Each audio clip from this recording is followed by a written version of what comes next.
Dah pukul berapa ni? Dah pukul 10 malam. Patut kau rasa mengantuk. Ya murid-murid, sebelum kita tidur, kita seharusnya melakukan amalan-amalan yang telah ditetapkan oleh Islam supaya tidur kita ini dikira sebagai ibadah. Nak tahu amalan tu apa? Mari cikgu ceritakan.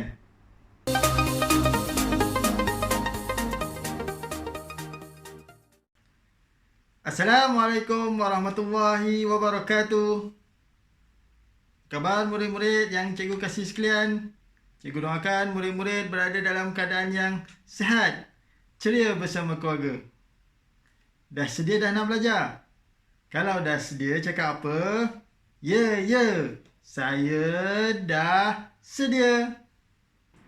Baiklah murid-murid, kenapa kita kena tidur? Ya, kita kena tidur untuk merehatkan badan dan mengembalikan tenaga yang telah hilang. Kanak-kanak seusia kamu perlu mendapat tidur yang secukupnya. Kamu perlu tidur 8 jam sehari. Jadi, bagaimana nak mendapatkan tidur yang cukup? Sudah tentulah kita kena tidur awal. Baik murid-murid yang cikgu kasih sekalian, antara amalan-amalan sunat yang perlu kita lakukan sebelum tidur.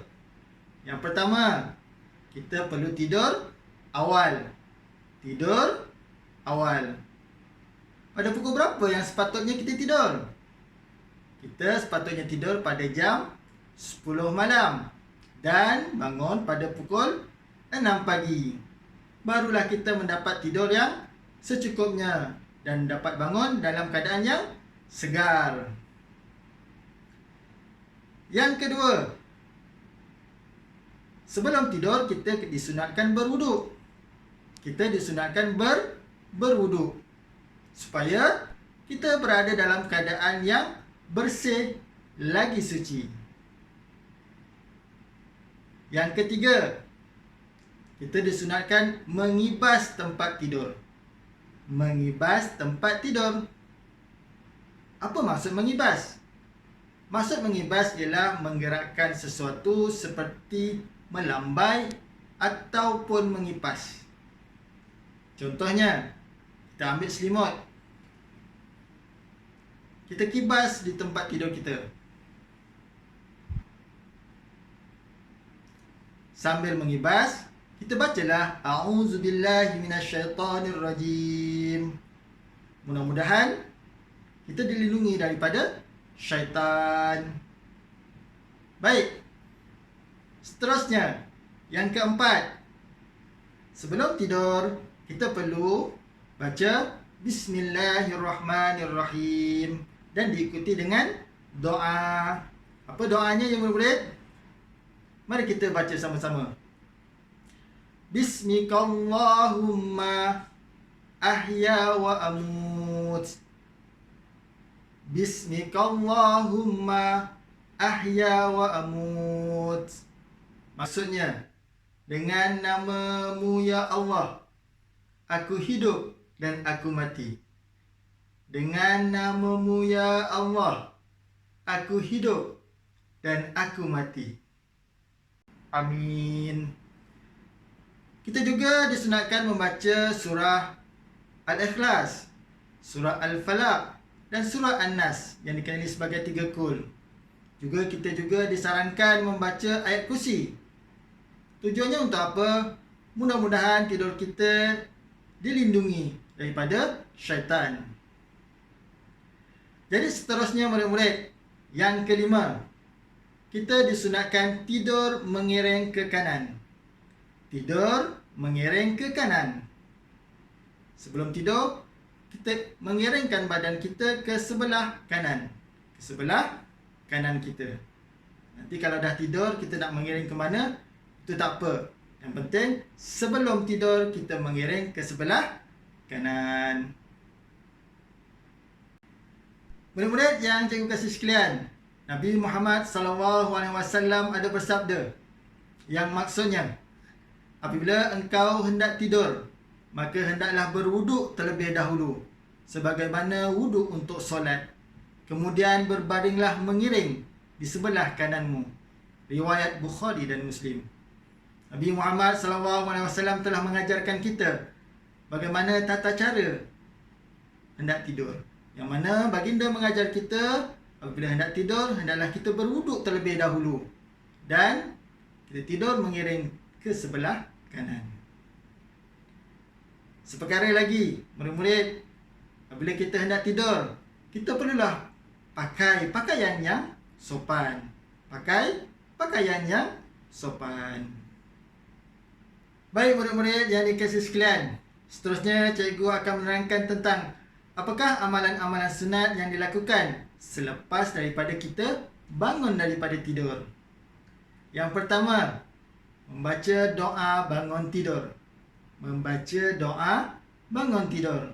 Murid-murid dah hafal doanya? Mari kita baca sama-sama. Bismillahirrahmanirrahim. Alhamdulillahilladzi ahyana ba'dama amatana wa ilayhin nusyur. Maksudnya, segala puji bagi Allah yang menghidupkan kami selepas mematikan, dan kepadanya lah kami dibangkitkan. Amin. Yang kedua, mengemas tempat tidur. Mengemas tempat tidur. Ini perkara yang amat penting yang murid-murid perlu lakukan. Kerana apa? Kerana dengan murid-murid mengemas tempat tidur, dia dapat membantu kerja ibu dan ayah dalam mengurus rumah. Yang ketiga, membersihkan diri. Membersihkan diri. Seterusnya kita kena membersihkan diri dengan kita gosok gigi dan mandi agar kita lebih segar di pagi hari. Baiklah murid-murid yang dikasihi sekalian, seterusnya cikgu akan membincangkan tentang apakah kepentingan kita mengamalkan adab-adab tidur tadi. Apa faedahnya? Yang pertama, dia menjadikan satu ibadah dalam kehidupan. Menjadi satu ibadah dalam kehidupan. Bukan sahaja solat, mengaji dikira sebagai ibadah. Tidur pun sebagai ibadah, sekiranya kita melakukan adab-adab yang telah ditetapkan tadi. Yang kedua, menjaga kesihatan fizikal dan mental. Menjaga kesihatan fizikal dan mental.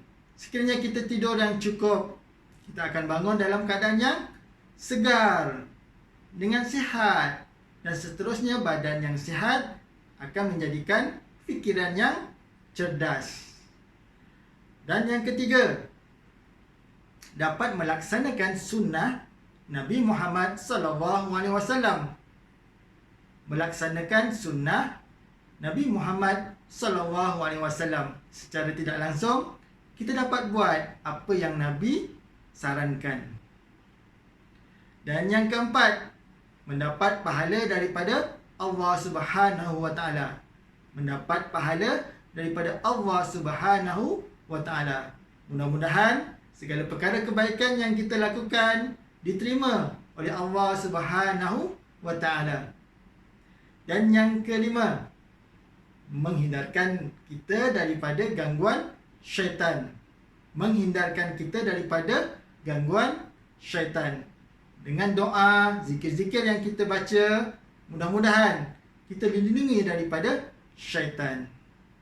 Baik murid-murid, itu saja pembelajaran kita pada hari ini, iaitu berkaitan dengan amalan-amalan yang perlu kita lakukan sebelum tidur dan selepas tidur.